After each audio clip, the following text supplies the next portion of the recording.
आपल्याकडे एक तक्रार आली।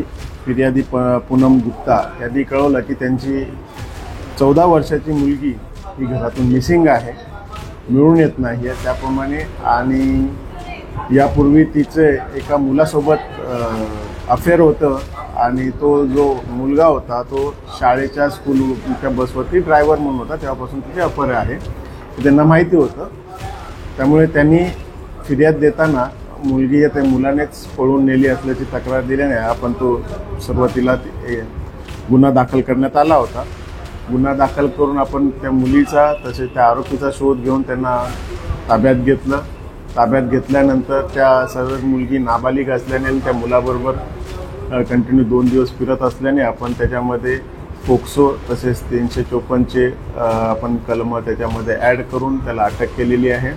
सध्या त्याची पोलीस कोठडी घेण्यात आलेली आहे। त्याच्यामध्ये त्यांचे काही शारीरिक संबंध किंवा काही झालेले आहेत का याबाबत पण तपासणी चालू आहे। मेडिकल्स दोघांची करण्यात आलेली आहे। अधिक तपास WPSI कटारे करत आहे। आरोपी कुणाल गायकवाड याच्यावरती यापूर्वी पण 324चा एक गुन्हा दाखल आहे। त्या व्यतिरिक्त इतर कुठले त्याच्यावर गुन्हे नाही आहेत, परंतु 324चा एक गुन्हा दाखल आहे।